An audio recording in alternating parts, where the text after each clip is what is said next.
Island girls, let's cook Sunday dinner together as a Jamaican girl living in Canada. Now, although this is Sunday dinner, usually I start prepping my Sunday dinner from Saturday night. Yes, and that is a piece I'm going to put to soak.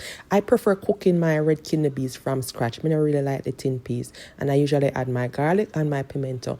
Now I'm going to start prepping my oxtail, which is washed, clean, and already cut up in small pieces. So season as usual. As you can see, I'm adding all my favorite seasonings. As you know already, if you're a regular on this channel, big up yourself. Thank you again for stopping by.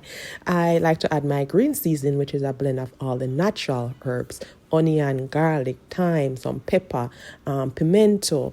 What else? I can't even remember. But I think I'll do a video on how to make a green seasoning. If you want to see that, let me know in the comments. And also some soy sauce and browning.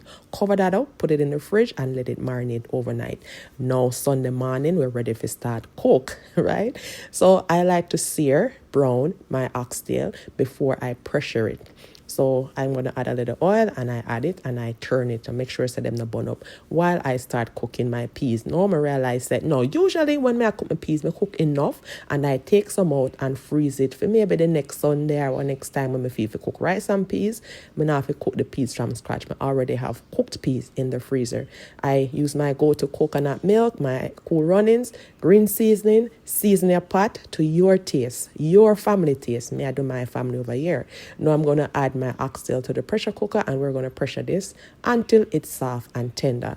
Now some people like them oxtail and mash up. Me not like mine a mash up like that. It must be tender enough, almost a fall off the bone, but me not like it too soft, too mushy, right? And we're going to leave that to do its thing.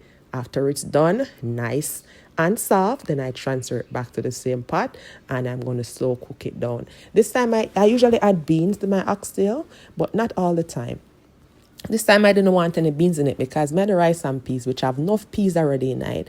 And yeah, so, you give it another layer of seasoning again and you slow cook it. Let the gravy thicken down and simmer down to your tasting and your liking. Then I'm going to work on my rice and peas. I think I might do a separate video on how to do rice and peas because this is just a fast one and we can do everything in a one go. Now the oxtail is thickened and it tastes good to my tasting and it looks so good and ready to serve. And I also did a salad that's lettuce, carrot, and I don't remember what else in it. And that is my plate. Oh, me said the food tastes good.